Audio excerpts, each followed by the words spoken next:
여러분 안녕하십니까? 라디오 전망대 송유라입니다. 설 연휴지만 고향에도 갈 수 없는 분들이 있습니다. 다 제각각 갈 수 없는 이유가 있겠지만 고향을 지척에 두고도 천리길처럼 멀게 느껴지는 분들이 바로 새터민들이죠. 어려서부터 지내온 설날에 대한 추억과 그리움들이 켜켜이 쌓여있지 않을까 싶은데요. 이럴 때 위로가 되는 것이 고향 음식입니다. 북한에서도 설날에 떡국을 먹기도 하지만 만둣국을 먹는 집도 있다고 해요. 우리가 먹는 만두보다는 크고 모양도 다르다고 하는데요. 저마다 고향을 찾는 이런 날이 되면 고향 음식이 더 그리워질 것 같습니다. 언젠가는 남쪽 사람들과 북쪽 사람들이 같이 둘러앉아서 만두를 빚으면서 떨어져 보내야 했던 설날을 추억할 수 있었으면 좋겠습니다. 오늘 라디오 전망대에서는 여수 MBC 특별기획 라디오 다큐멘터리 지방 난임부부 지원 프로젝트 15%의 이야기 1부 인식의 벽과 2부 시간의 벽이 방송됩니다. 그리고 설 특집 함께하면 더 행복합니다에서는 새터민들의 설날을 만나보겠습니다. 잠시 후에 뵙죠.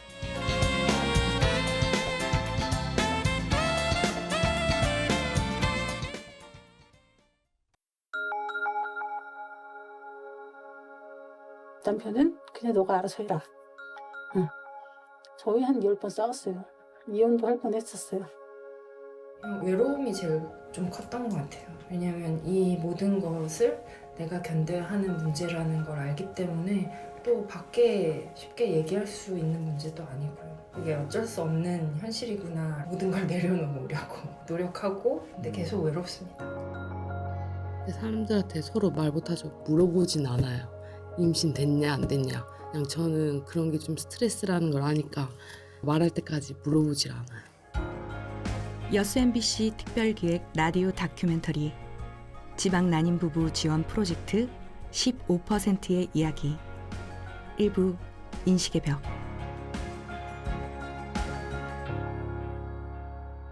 부부가 1년 동안 아이를 가지려고 노력해도 안 생기는 난임. 우리나라 부부의 15%는 난임입니다. 매년 난임으로 진단받는 사람도 증가 추세에 있는데요. 최근 10년간 1.5배나 늘었습니다. 지난 2022년 난임 시술로 태어난 아이는 2만 3천 명. 전체 출생아 10명 중 1명이 난임 시술로 태어났습니다. 저도 결혼하기 전에는 임신 되게 쉽게 되는 것 같고 되게 조심해야겠다. 내가 원하는 그때가 되지 않으면 그런 생각이 있었는데 시험관을 하고 내가 겪으니까 주변 애들 진짜 5명에 3명이 임신이 안 돼서 나 아직 이번에도 안 됐어 이번에도 안 됐어 이런 친구들이 많은 것 같아요. 준비하고 있는데도 이번에도 안 됐어 이러고 그리고 한 번 유산돼서 다시 또 계속 시도하는데 잘 안 돼요. 젊은데도 잘 안 돼요. 2023년 난임 시술 건수는 14만 건. 그중에서 3만 7천 건만이 임신으로 이어졌습니다. 27% 확률의 간절함을 건 사람들이지만 괜한 눈초리에 받은 상처들이 이들의 입을 다물게 하고 숨게 만듭니다. 주변 사람들, 가까운 친구들, 심지어 가족에게도 난임 얘기는 어렵습니다. 아버님이 큰 의미 없이 왜 너희는 애를 같이 안 갖냐. 동선에 이제 애를 가졌으니 같이 비슷하게 나와서 비슷하게 키우면 좋을 텐데 라고 가볍게 던지신 말씀에 제가 엉엉 울었거든요. 저도 가지고 싶은데 그게 안 돼요. 주변 시선이 난임이야 했을 때는 되게 안쓰러워해. 근데 막상 임신을 해가지고 내가 좀 예민해. 갑자기 출혈이 조금 보인다든지 하면은 민감해질 수밖에 없잖아요. 난 주사를 한 대 더 맞아야 될 수도 있고 이게 뭔가 얘한테 문제가 생긴 건 아닐까? 이런 건데 왜 너만 그렇게 예민하게 굴어? 분명히 나 안쓰럽게 봤던 사람인데 또 뒤돌아서면 이제 또 다른 식으로 말을 하니까 감정적인 게 되게 동요하기 쉬웠던 것 같아요. 좀 끝이 안 보이는 터널 같은 느낌? 뭐 수험생으로 치면은 합격할지 안 할지 모르는데 계속 공부하잖아요. 좀 그런 느낌. 다른 경험자분들도 말씀하신 게 여러모로 그냥 말 안 하는 게 더 낫다라는 분들도 계세요. 진짜 내가 임신이 끝끝내 안 될 수도 있구나 라는 생각도 있고 좀 제 스스로가 좀 정신적으로 많이 좀 피폐하다는 걸 느껴요. 근데 사람들한테 서로 말 못하죠. 그리고 그 친구들한테도 이제 처음에 이제 친구 안 된다 했는데 그 후로 이제 물어보진 않아요. 임신 됐냐 안 됐냐. 그냥 저는 그런 게 좀 스트레스라는 걸 아니까 말할 때까지 물어보질 않아요. 주변에서도 너 임신했어? 이렇게 물어보면은 아직 안 했다고 하면은 좀 그러잖아요. 근데 그런 게 또 소문이 날 거 아니에요. 아직 막 저기는 난임병원 다니는데 아직 임신을 못했대. 막 이런 것도 싫고 하니까 막상 말을 못하는 것 같아요. 어떻게 해야 할까? 언제까지 시술을 해야 할까? 시험관 시술을 계속했는데도 결국 임신이 안 되면 어떡하지? 과연 몇 번을 시도해야 포기할 수 있을까? 나는 왜 이렇게까지 임신을 하려고 하나? 하루에도 12번씩 드는 생각들이지만 이들에게 아이는 그저 자연스럽고 당연한 가족의 모습입니다. 하지만 난임은 여자 탓이라는 잘못된 인식에 또 한 번 상처를 받습니다. 아, 내가 좀 아파가지고 이런가? 그냥 이런 생각이 좀 많이 들었어요. 진짜 나 때문인가? 계속 이런 생각 하긴 했어요. 임신이 잘 안 된다고 하면 대부분 여자한테 문제 있다고 되게 많이 생각하세요. 난임 부부가 위로를 얻는 곳은 비슷한 처지의 사람들이 모여있는 임신, 출산 커뮤니티나 난임 카페입니다. 여기서 어려운 의학 용어를 익히고 난임 시술을 더 많이 해본 고차수 선배들은 몸 상태에 따라 언제쯤 병원에 가게 될지 대충 알려주기도 합니다. 하지만 여기도 사람 사는 세상, 시술을 시작한 지 오래된 순서대로 생명이 찾아오진 않습니다. 같은 공간에서 위로를 나누고 고민을 털어놓는 사이지만 어느 누군가에게 먼저 생명이 찾아오면 쉽사리 축복해 줄 수도 없는 것이 사람의 마음입니다. 제가 먼저 시험관을 오래 했고 친구는 인공수정을 제가 그것도 빨리 병원 가봐 해가지고 겨우 가서 인공수정 한다 해서 시험관 하라니까 인공수정 하지만 했는데 인공수정 한 2번 하고 바로 시험관 넘어갔는데 바로 된 친구가 있어요. 근데 그게 약간 좀 진짜 실제로 경험하니까 좀 묘하더라고요. 축하하고 근데 그 친구도 내가 막 이런 것도 알려주고 서로 막 그런 걸 공유하고 일상을 그렇게 했는데 되니까 뭔가 좀 나만 남은 것 같은 느낌. 단톡방 같은 경우에도 오늘 나는 임신을 했는데 저 사람은 오늘 실패를 했대. 내가 기쁜 거를 알릴 수도 없고 그렇다고 내가 슬프다고 쟤를 축하를 안 해줄 수는 없잖아요. 그 병원에 가서도 저는 아가들을 되게 좋아했었거든요. 임신 전에도 출산 전에도. 근데 어느 순간 애들이 안 예뻐 보이더라고요. 왜 내가 이러지 싶게끔 애가 안 예뻐 보였어요. 병원에 갔는데 나만 그런 게 아니구나를 느꼈던 게 그냥 의자에 앉아서 대기하고 이렇게 있는데 저도 이제 둘째를 시험관으로도 가지긴 했지만 그런 사람들도 여럿 있을 거 아니에요. 엄마가 진료를 보고 바깥에서 아빠가 애를 보고 있는데 애기니까 시끄럽게 할 수 있거든요. 병원이란 장소가 아닌 곳에서 그 아이를 만났으면은 조금 다른 표정을 지었을 것 같은데 하나같이 쟤를 여기 왜 데리고 와? 그런 표정 저도 모르게 그런 생각을 저도 하고 있더라고요. 첫째 때 아 이게 상황이 사람을 이렇게 만드는구나. 그때 너무 슬펐어요. 유산이 되었지만 첫 임신 성공 당시 병원에서 돌아오는 길에 우연히 들었던 노래 한 곡. 우연히 필연이 되길 바라는 마음에 병원을 갈 때마다 같은 노래를 트는 심정을 누가 알까요? 난임의 원인을 찾기 위한 많은 검사와 끝없이 이어지는 시술들이 마음을 어렵게 합니다. 그마저도 원인을 알 수 없는 난임 부부 중 20%는 마음의 벽을 만난 것 같습니다. 사실 살면서 노력한 만큼 뭘 이루지 못한 적이 없었더라고요. 물론 시험도 못 본 적 있고 뭐 탈락한 적도 있고 그런데 노력을 하면 그만한 보상을 받았던 게 당연했던 것 같은데요.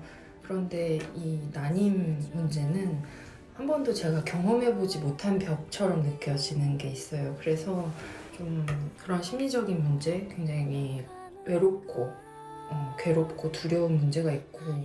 저는 그때가 제일 현타와요. 난자 채취하고 배아 뭐 이렇게 나왔습니다 하고 그 배양 결과는 며칠 날 알려드릴게요 하는데 전화로 알려주시거든요. 저는 이제 알아요. 간호사의 목소리에서 그 말투에서 실패구나라는 걸 이렇게 끝을 흐리는 안 좋구나 또. 근데 예상은 하고 있어요. 항상 기대는 하지 말아야지. 예. 보나마나 하면 안 됐겠지. 물론 긍정적인 사고가 좋은데 너무 기대하면 실망이 너무 크잖아요. 그래서 내려놓을 수밖에 없는 상황이 있었음에도 불구하고 또 그 전화를 받으면 눈물이 나요. 익숙하지 않는 실패를 겪을 수밖에 없다지만 그 마음을 가족이나 친구, 동료 등 어느 누구에게도 내어 보이기 힘듭니다. 제가 이제 처음 갔을 때 들었던 노래가 있었거든요. 소양의 바람 노래라고. 그러니까 그 노래가 자연스럽게 나왔어요. 그 노래를 듣고 순천 처음에 병원 갔는데 건강이 있는 거예요. 그래서 그때부터 이제 다음 병원 갈 때 무조건 딱 그 자동차 정도가 끝나면 일부러 그 노래를 들었어요. 계속. 그러니까 엄청 무서운 거예요. 그러니까 저는 솔직히 40주 동안 그때부터 약간 육아가 좀 시작된 느낌이. 그래서 그 바람 노래를 맨날 들었어요. 딱 그 시점에. 그러다가 이제 마지막에 이제 나 이제 애기 놀러갈 때까지 딱 듣고 이제 그만 들어도 되겠다. 마음이 그러니까 위로가 되면서 그러니까 또 둘이 차고 올라가면 또 아무 말 안 하거든요. 슬프죠.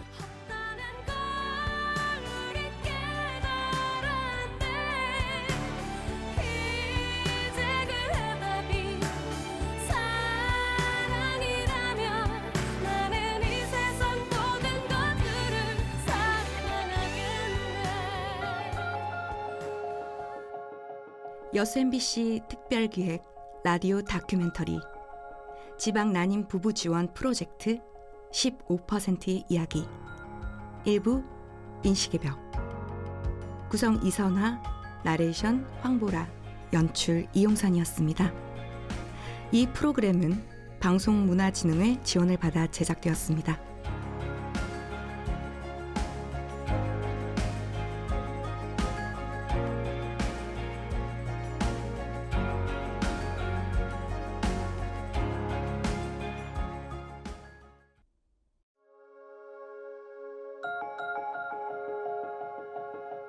병가는 30일이 기준입니다. 30일만 주고 그 이후로 연장할 거면 병휴직을 신청해야 되는데 좀 걱정이 됐어요. 왜냐면 급여도 줄고 그리고 제 커리어도 이제 조금 문제가 되고 30일 플러스 한 해 남은 연차 한 20일 정도를 몽땅 소진해서 지금 이달 말까지 연차를 다 쓰고 다음 달 초부터는 그냥 복귀해야 하는 상황입니다.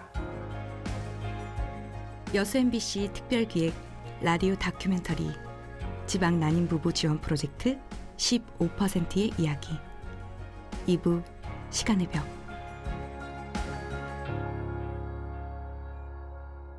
난임은 시간과의 싸움입니다. 생리학적 나이가 많을수록 가입력이 떨어진다는 연구 결과들이 고령 난임 부부들을 초조하게 합니다. 시험관 시술을 9번 시도한 전남 나주에 사는 89년생의 사례자. 가입력 검사 중 하나인 난소기능 검사 결과가 실제 나이보다 10살이 더 많게 나왔지만 임신 시도를 멈출 수는 없습니다. 나이가 중요하다. 실제 나이가 중요하다고 하는데 일단은 그 AMH라고 난소 나이 있잖아요. 난소 나이를 측정했을 때는 한 10살 정도 많게는 나왔어요. 보통 자기 나이보다 젊게 나오는 경우는 없기는 한데 몇 살 정도 많으면 그래도 그렇게 충격은 아닌데 40 넘게 나오니까 좀 너무 좀 놀라기도 했고 오래 하거나 힘들 거라고는 생각을 못했어요. 한 뭐 2-3번 하면 되겠지. 근데 다른 분들도 아마 마찬가지실 거예요. 난임 치료는 보통 8일에서 열흘 정도 과배란을 유도하고 이틀에서 나흘 간격으로 병원을 찾아 난포의 성장을 초음파로 지켜봅니다. 난포가 성숙되면 난포 터지는 주사를 맞기 위해 다시 병원을 찾아야 합니다. 주사를 맞고 하루 이틀 후에 시술 날짜를 잡는데요. 이때는 남편도 병원에 가서 정자를 채취합니다. 체외 수정이나 인공 수정 시술을 하고 2주 후에 혈액 검사로 임신 여부를 판단하게 되는데요. 한 번 시술 받을 때마다 거의 한 달은 매달려야 하는 힘든 일정입니다. 서울에서 언론사 기자로 일하고 있는 사례자의 이야기입니다. 직장을 다니시면서 그냥 한 달에 몇 번 병가를 내서 난임병원을 다닌다? 저는 전혀 상상을 할 수 없는 그런 스케줄이에요. 일을 하면서 한 달을 온전히 난임 치료에 집중할 수 있는 직장은 없습니다. 연차, 반차, 주말, 공휴일 등 모든 것을 동원할 수밖에 없습니다.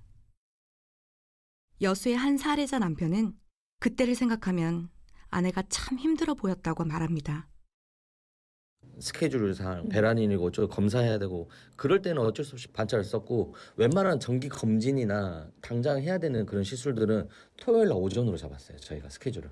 무조건 금요일 날 올라가서 집에서 자고 아침에 제일 먼저 토요일 날 병원을 가서 시술을 받은 적도 있고 평일에 어쩔 수 없이 가야 된다라고 하면 오전 반차를 써요. 그래야 오전 반차를 쓰면 그래도 점심시간까지 여유가 있잖아요. 그래서 아침에 제가 데리고 광주 올라가서 치료받고 시술 뭐 이렇게 검사 같은 거 하고 약 타고 그리고 내려가서 다시 일하고. 우리나라는 법적으로 난임 치료 휴가를 보장하고 있습니다. 총 3일. 그나마 유급 휴가는 단 하루밖에 되지 않습니다. 현실적으로 난임 치료 스케줄을 소화하기에는 어려운 일정이죠. 2024년 기준 그나마 올해 하반기부터 총 6일의 유급 휴가 이틀로 늘어날 거라고는 하지만 여전히 부족합니다. 기자로 일하는 사례자의 회사에는 난임 휴가 자체가 없습니다. 2년 전 38살부터 난임 치료를 받았고 지금까지 배아 이식 시술을 3번이나 받았는데 개인 연차로만 버텨왔습니다. 우울증 진단으로 받은 병가 30일을 난임 치료에 보탰습니다. 난임 휴직도 없습니다. 근데 다만 시험관 시술 당일에 한해서 유급 휴가를 주더라고요. 하루요. 물론 온 사회가 난임 환자들을 응원한다고 하지만 그 직장 내 상사와 나의 관계에서만 두고 보면 말하기 되게 어려운 주제이기도 하거든요. 언론사는 아직도 남성 상사들이 굉장히 많고요. 일이 하드코어 할 때는 사실 야근 주말 근로 이런 게 엄청 많기 때문에 언제든 일할 준비가 되어 있는 자들에게 유리한 조직인 건 맞습니다. 저도 지금까지 사실 그렇게 일하면서 이제야 내 커리어가 어느 정도 됐다고 생각해서 출산을 결심한 것도 사실이거든요.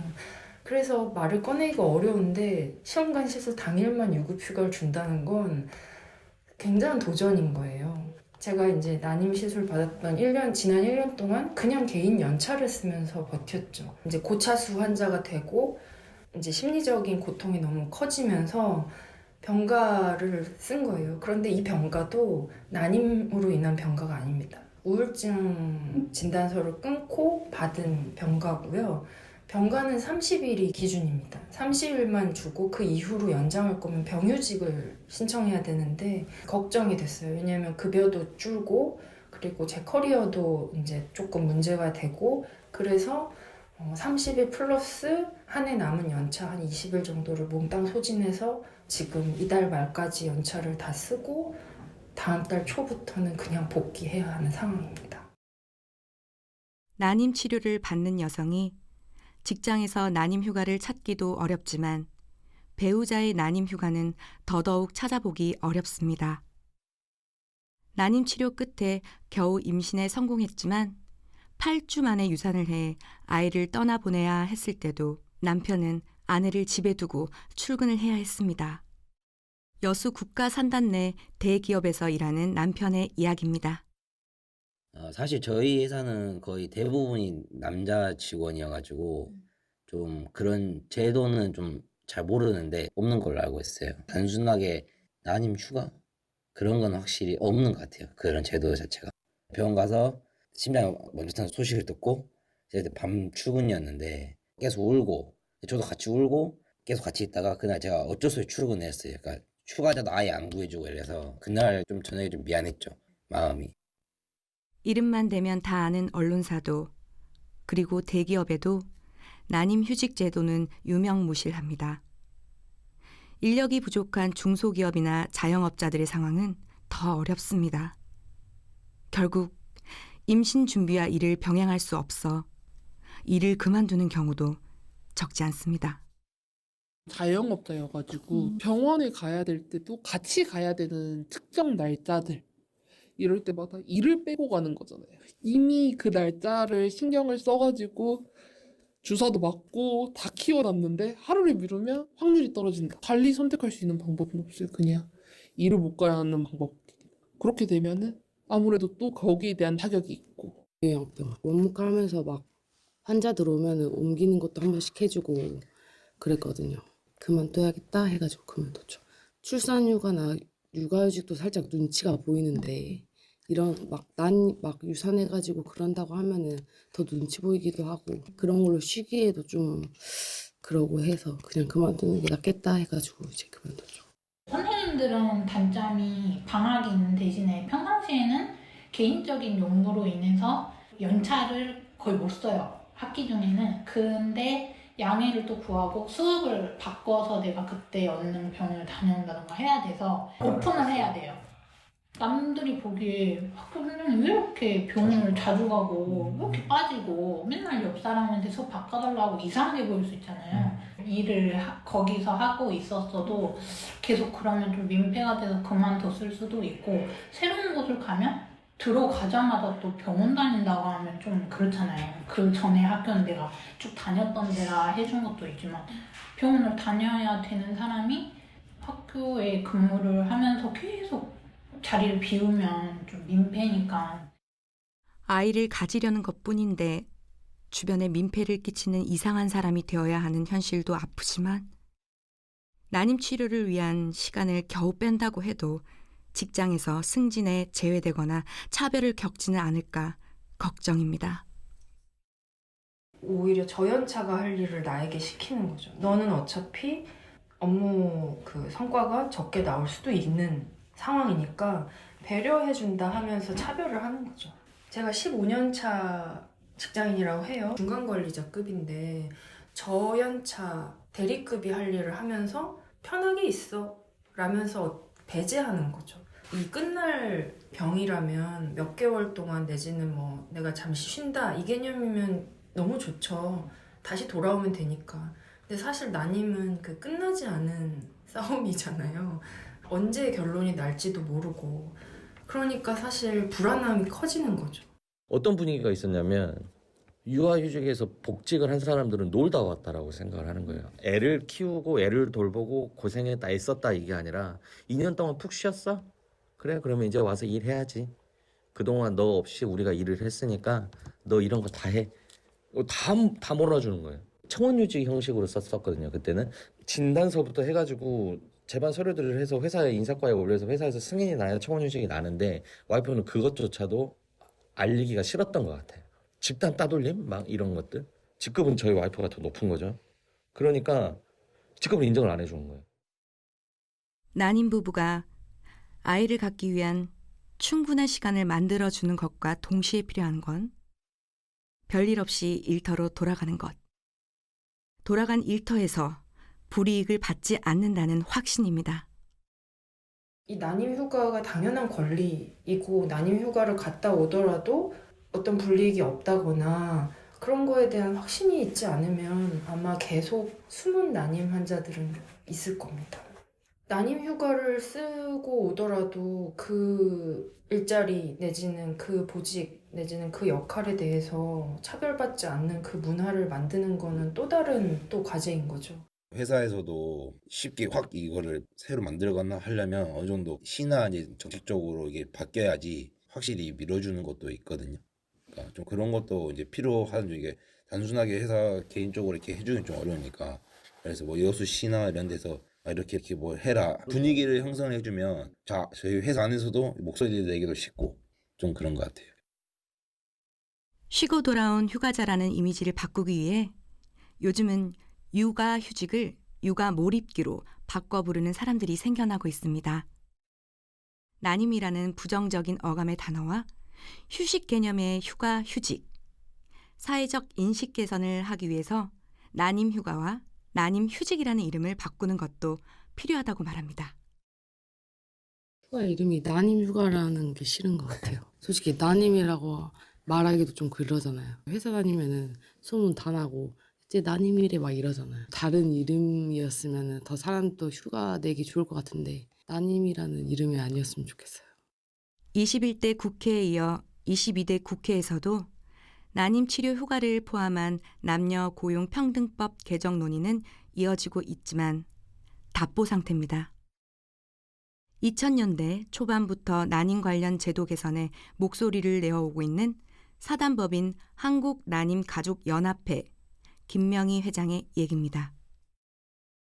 3일이냐 6일이냐 하는 난임 휴가의 제도 마련도 중요하지만 마련된 제도가 현장에서 작동이 가능하도록 환경을 변화시키는 노력이 동반되어야 되지 않을까 싶습니다. 일정 기간 동안 시술을 충분히 받을 수 있도록 하는 난임 휴직 제도도 육아휴직 제도와 마찬가지로 필요하다고 생각합니다. 난임의 문제는 많은 정치인이나 정부 관료들이나 개입을 하기를 주저하는 경향이 있습니다. 아무래도 정치인이나 관료들의 경우에 그런 정책의 효과가 빨리 나타나고 크게 나타나고 하는 거를 중심으로 일하기 때문에 그렇지 않은가. 2017년에 건강보험 편입 이후에는 건강보험 해줬는데 시험관하기 시술을 20번이나 하게 해줬는데 뭘 더 해달라는 거야 하는 태도를 보이는 관련자들이 참으로 많습니다. 의학적인 문제뿐만 아니라 사회적인 문제입니다. 난임 치료에 시간은 필수입니다. 배란을 유도하는 주사제와 질정은 시간을 맞춰야 하고 난포가 자라나는 시간에 맞춰 수정을 준비해야 합니다. 시술을 하고 임신을 확인하는 시간이 있어야 하고요. 실패하면 몸을 회복해야 하는 시간이 필요합니다. 더군다나 난임 치료에 이름난 병원 대기 시간은 기본이 한두 시간입니다. 시여성의학연구소 서울역 난임센터 조은혜 교수입니다. 시험관 시술 기준으로 이제 과배란부터 채취까지 정부 지원 입장에서는 신선 차수라고 하는데 차수당 한 4에서 5일 정도 진료 내원이 필요하고요. 그리고 동결 이식은 차수당 3에서 4일 정도가 필요하게 됩니다. 한 2주 내에 4, 5일 정도 내원이 필요하므로 거의 3일에 한 번씩 병원에 내원한다고 생각하시면 되고요. 근데 이것은 정말 시술만을 위한 내원일이고 또 시술이 잘 됐는지 결과를 들으러 오시는 또 진료가 또 필요할 수 있고요. 이제 시술 후에 다른 불편감이나 응급 상황이 생겼을 경우에도 추가로 방문을 해야 될 수 있습니다. 분명한 건 난임 휴직이 좀 더 공식적으로 제도화되고 더 일반화가 된다면 많은 환자들이 좀 더 편안한 상태로 병원 진료를 받을 수 있을 것이라고 생각합니다.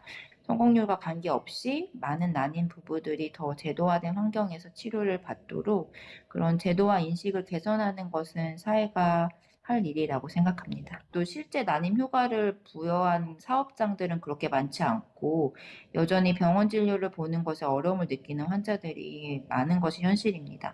지방에서 서울로 병원을 다니는 경우는 더더욱 그렇고요. 서울에서 만난 사례자는 다시 일터로 돌아가 취재 현장을 누비고 있습니다. 그리고 올해 난임 치료에 써야 할 개인 휴가는 이제 없습니다. 아마도 그냥 내년 연차를 2월에서 그냥 끌어다 쓰려고요. 미래가 없는 거죠, 어떻게 보면. 그냥 끌어다 쓸 수 있는 거는 쓰고, 그냥 미래는 없습니다, 저한테는 지금은. 여수 MBC 특별기획 라디오 다큐멘터리 지방 난임 부부 지원 프로젝트 15%의 이야기 2부 시간의 벽 구성 이선화 내레이션 황보라 연출 이용선이었습니다. 이 프로그램은 방송문화진흥회 지원을 받아 제작되었습니다.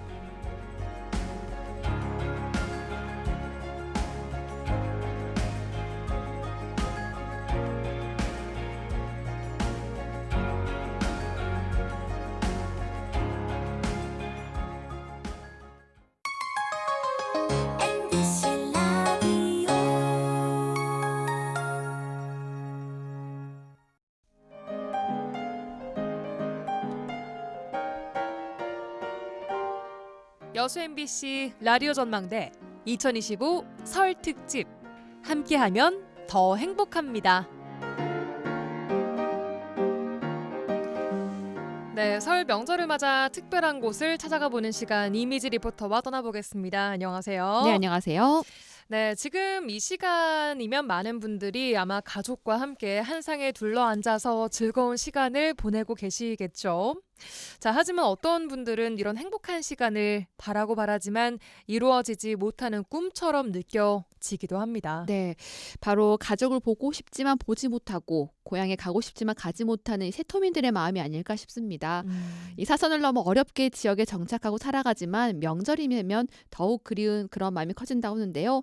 이런 마음들을 위로하기 위해 사단법인 한반도 개발연합 호남회 회원들이 이 설날을 맞아 탈북민들과 취약계층들을 위해 떡국떡과 생필품을 나누며 고향을 그리려는 마음을 나눴습니다. 그 현장 담아봤습니다. 떡국 나갑니다. 송편도 나가고 여기 스킨이에요. 얼굴 바르는 스킨. 또 머리 바르지 말고 스킨, 루즈. 그다음에 그러면 천천히 이야기하소. 그다음 누룽지 없다. 응? 이거 누룽지.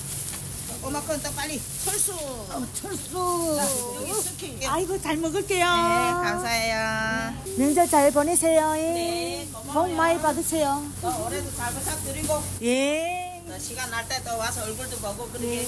어르신들하고 우리 회원분들하고 그다음 또 취약계층들 생필품 나눔하고 떡국 나눔. 작년이랑 좀 생필품이 그래도 좀 경기가 좀 좋았잖아요. 그래서 좀 후원도 좀 받아오고 해서 좀 있었는데 올해는 경기가 안 좋다 보니까 많지 않아서 네, 그래서 진짜 누룽지를 우리 또 북한 언니가 한 분이 있어요.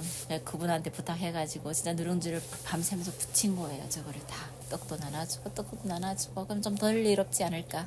그러니까 앞으로 좀 기회가 되면 진짜 좀 전도 좀 붙여가지고 그래서 좀 해보려고 하는데. 네, 이 한반도 개발연합 호남회가 세터민들로 이루어진 단체예요. 네, 약간 세터민 중에 젊은 분들이 네. 노인분들을 좀 섬기기 위해서 네, 항상 지역에서 돌보고 조금 항상 안부 전하고 챙기기 위해서 만든 봉사회 중에 하나예요. 그렇군요. 그래서 지역에 계시는 세터민들, 노인분들 또 돌보기도 하고 또 어려운 뭐 봉사활동하기도 하고 이런 활동을 하고 있는 분들이에요. 그렇군요. 자, 매년 설날과 추석이면 이렇게 지역의 탈북민들이 모여서 함께 명절을 보내며 고향에 대한 그리운 마음을 좀 위로하는 모습이 따뜻합니다. 네. 우리는 설에 떡국을 먹는데 북한에서도 떡국을 먹나요? 떡국을 먹는 지역은 흔하지 않다고 해요.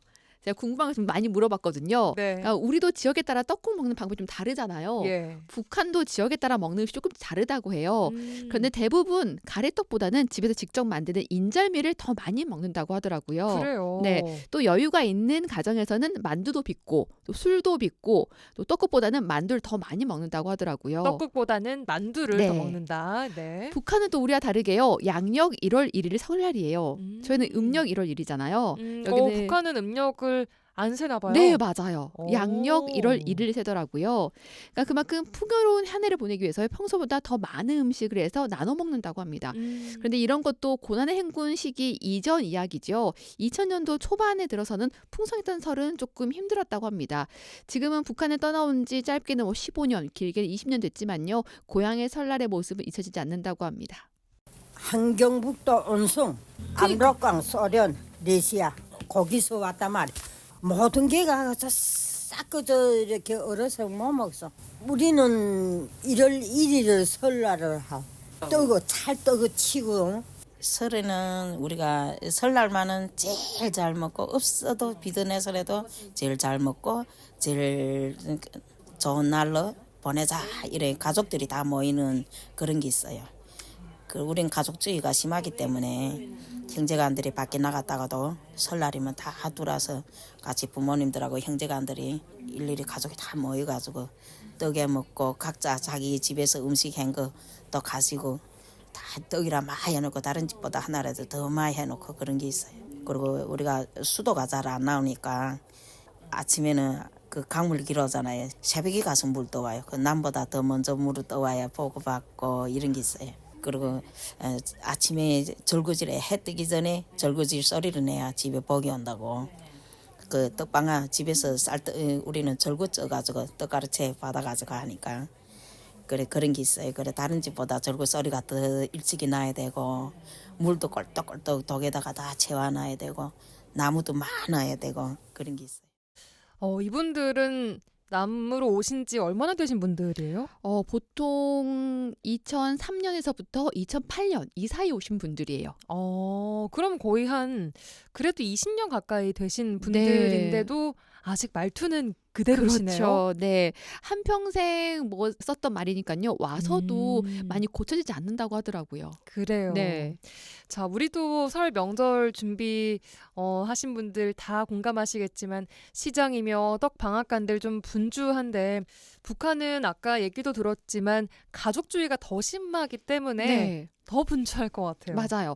북한도 설날에면요 꼭 떡과 술을 만든다고 하니까 분주하겠죠.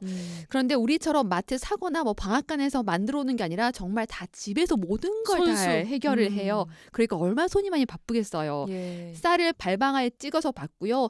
또 재료 다 준비하고 명절 며칠 전부터 분주해진다고 합니다. 또 북한 남자들은 군대에서 명절을 굉장히 많이 보낸다고 해요. 그러니까 군에서 보낸 명절의 분위기요? 그렇죠. 와. 북한 남자는 군대 복무 기간이 10년이에요. 그러니까 아하. 북한에서 보내는 명절 횟수 굉장히 많잖아요. 춥고 힘들고 배고팠던 북한에서의 그 군대 시절 설날만큼은 배부르게 먹을 수 있다는 그 날이 굉장히 좋았다고 합니다. 장기도 뜨고 윷놀이도 하고 그죠. 내가 군복무만 해도 25년 한 사람인데 여기 말하자면 소령급에 소자까지 달고 평생 생활을 군대에서 다 늙었다고 봐야지. 군대 설날에는 해먹을 거 다 해먹고 어떤 설날에는 고깃국에 입화 먹고 술 마실 수 있고 그게 설날이지 북한 설날이. 그 설날에는 병사들은 설사만 하는 게 대관수야. 그 평상시 고기를 못 먹다가 기름 끼는 거 먹으니까 설사하지 아무래도. 어릴 때여서 그때만 좋아서 그래도 설이라 하게 되면 우리는 그 방아에다가 빠가지고 또 떡매에다 이렇게 쳐가지고 그래서 만든단 말이야. 그 만드는 것도 우리 여자들 일이란 말이야. 그 만들고 나서 또 그다음 만두도 또 빚어요. 그다음에 콩나물을 키운단 말이에요. 여기서는 사잖아요. 근데 우리는 다 키워. 콩나물 키워가지고 또 그거를 반찬을 또 만들고 고사리 뜯어온 걸 또 불려가지고 또 고사리 반찬 만들고 그다음 또 조금 좀 잘할 때는 여기서 말하는 한가를 만든단 말이에요. 그다음 또 술을 빚어요 집에서. 그러니까 명절을 여기보다는 좀 더 하는 게 많았어요. 중간중간에 제가 잘 못 알아듣는 말들이 나왔는데 네.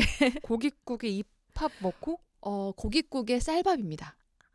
네. 쌀밥을 네. 입밥으로 표현을 하시는군요. 네, 그리고 그 군대에서는 고기를 잘 못 먹잖아요. 네. 그래서 이날 돼지고기를 먹을 수 있대요. 그러다 보니까 화장실을 병사들이 굉장히 많이 갔대요. 평소에 비해서. 그러니까 평소에는 안 가다가 이날 고기를 먹고 배에 기름기가 들어가니까 배가 아픈 거예요? 배가 아픈 거예요. 그래서 그날 설날은 병사들이 화장실 왔다 갔다 하는 날이래요.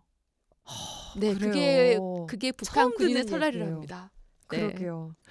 뭐 지금도 그렇지만 저희 어렸을 때도 TV 프로그램에 설날 특집 영화나 노래 경연 프로그램 등 다양한 프로그램들이 좀 있었거든요. 네. 그런 프로그램들 보는 재미가 전 있었던 것 같아요. 그리고 뭐 전통놀이인 연날리기, 팽이 돌리기 이런 것들 그냥 엄마들이 설이니까 더 이거 해보자 이런 식으로 해서 저는 했던 기억이 좀 있거든요. 끌려갔었죠. 끌려갔다고 표현하기에는 뭐 즐겼던 것 같아요. 네. 그래도 예, 북한도 그런 놀이들이 당연히 있겠죠. 네, 하나같이 말씀하시는데요. 먹는 거나 하는 거를 보면 우리가 한민족이 맞다라고 얘기를 하세요. 예. 북한은 지금도 그렇지만 예전에도 전기 그 수급이 좋지 않았잖아요. 그런데 설날에는 전기가 평소에 더 많이 잘 들어왔다고 해요. 그래요? 네, 그래서 TV에서 하는 그 설날 방송이 있었는데 그 방송을 꼭 보면서 놀았던 기억이 있다고 합니다. 또 북한은 또 워낙 추우니까요. 꽁꽁 언 계곡이나 강에서 썰매를 타고 또 다양한 놀이도 많이 했다고 합니다. 그런 추억이 굉장히 많다고 해요. 소련에서 또 시베리아 바람이 내고 기아짜 윙윙왕 날아가. 아고 그리 치운데요. 눈사람이라면 막 만들지 뭐. 아이고 잘하니고 그저 눈사람 만들고 그 우리 조금 한 30m 나가면 시냇물이 흐르거든. 그 시냇물에 꽁꽁 얼무 저 썰매를 타고 서래. 그래고 아이들이 또 팽이를 만들어가지고 막 요래 치고 그랬지 뭐. 팽이 치게 하고 썰매 타고 똑같아요. 먹고 놀고 TV 보고 그날에는 장사도 안 하고 아무것도 안 하지. 그날만은 불이 잘 와요. 전기 하루에 한 몇 시간밖에 나오는데 거의 80%는 명절 때는 전기를 다 줘요. 와, 정말 이 얘기만 듣는데도 마치 뭐 할머니가 옛날 얘기 해주듯이 너무너무 네. 재밌습니다. 또 신선하기도 하고. 또 설날하면 세배하고 세뱃돈 받는 게 또 재미 중에 하나인데 아마 아이들은 이 세뱃돈 때문에 설날을 더 기다리지 않을까 싶어요. 네. 이미지 리포터도 올해 좀 세뱃돈 많이 저는 안 기다려요. 아니 나갔냐고요. 기다리는 게 아니라 나갔죠 돈이 많이. 많이 나갔죠. 네, 많이 나갔습니다. 자, 이런 거 북한도 똑같을지 않을까요? 네, 북한도 세배를 하고 세뱃돈을 받는다고 해요. 그런데 고난의 행군이 있기 전과 후로 나누는데 고난의 행군 전에는 배급이 잘 됐기 때문에 세뱃돈을 받아도 아이들이 따로 쓸 상점도 별로 없었고 크게 필요가 없었다고 해요. 근데 북한은 우리와 다르게 이 설날 아침이면 가족 외에도요 동네 어르신을 찾아가 세배라는 풍습이 있었대요. 가족뿐만 아니라 온 그러니까 이웃 동네를 사촌인 거죠, 다 돌아다니면서 예. 세배를 했다고 해요. 그리고 세뱃돈을 받으면 뭐 우리와 똑같이 엄마에게 줬다고 합니다. 이 부분 왜 이렇게 웃기죠? 북한도 똑같구나. 네. 엄마들은 다 똑같다. 맞아요. 예. 자, 그렇게 좋았던 행복했던 추억이 있는 고향이 얼마나 그리울까 싶은 생각도 듭니다. 네. 아마 아직도 북한에 가족이 있는 분들은 더 이 명절이 외롭고 슬프게 느껴질 것 같기도 하거든요. 네. 제가 만나본 세터민은 대부분 우리나라에 정착한 지 20년 가까이 되신 분들이세요. 그런데 대부분 북한에 가족을 두고 이 힘든 사선을 넘어왔습니다. 아, 그래요? 네. 아직 북한에요. 부모, 형제, 심지어 부인, 아들, 딸 등이 살고 있어요. 언제나 마음이 무겁다고 하는데요. 그런데 명절이 되면 그 그리운 마음은 더 커진다고 합니다. 그러니까 지금까지 저희가 뭐 재미있는 얘기를 많이 했잖아요. 예. 이런 얘기하면서 웃고 덤덤하게 북한 얘기를 하더라도 가족 이야기가 나오니까 말문이 턱 막히면서 저하고 눈을 못 마주치더라고요. 울컥하시는 거죠. 마음이 좀 내 아프네요. 딸, 내 아들 이야기하면서 굉장히 마음이 아팠는데요. 북한에서도 불렀던 고향의 봄 노래를 부르면서 고향 생각을 많이 했습니다. 아무래도 뭐 고향 생각나는 거야. 누구나 똑같이 그 사람이 자기 고향을 모르는 사람이 어디 있어 다. 거기를 가족도 있고 동료들도 있고. 절기마에 대주면 이렇게 지도를 따라서 지금더라도 가겠어. 큰딸하고 큰아들이 거기 있어. 뭘 먹어도 그저 눈물밖에 안 나. 보고 싶어. 이제는 아이들이 남자 둘은 낳았는데 가네가 다 군대를 갔겠는데 어머니 그저 다 붙들겨서 죽었는데 살았는데 모르겠어. 아이고 그저 야 만나봤으면 좋겠어. 가지 못하대야 이렇게 선생님과 같이 이렇게 대면이라도 해봤으면 좋겠어. 그런 일이 있을까? 노래처럼 내가 살던 고향은 꽃피는 동산 복숭아꽃 살그고 아기 진달래.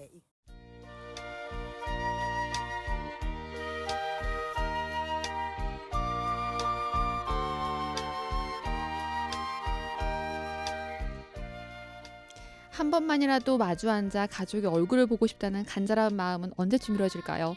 이 많은 세터민들은 오늘도 그리운 가족을 추억하며 설을 보내고 있습니다. 네, 오늘 이미지 리포터와 함께 세터민들의 설 모습 알아봤습니다. 수고하셨습니다. 네, 감사합니다.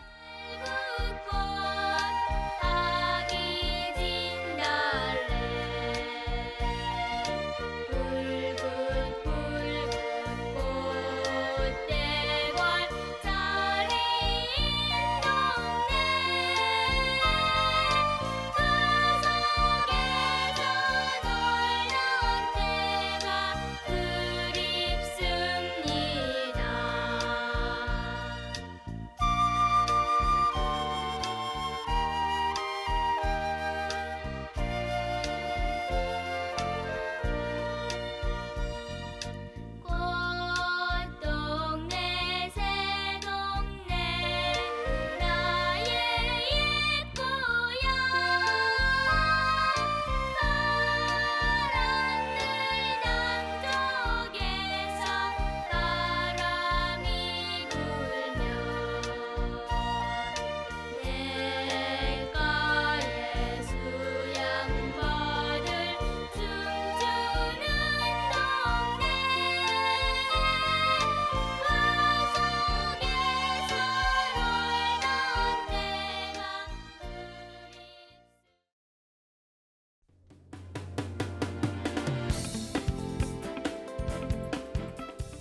여수 MBC 라디오 전망대 1월 29일 설날 보내드린 설 특집 라디오 전망대 여기까지입니다. 저는 내일도 설 특집으로 돌아오겠습니다. 구성 이선화, 연출 송유라였습니다. 행복한 연휴 보내세요.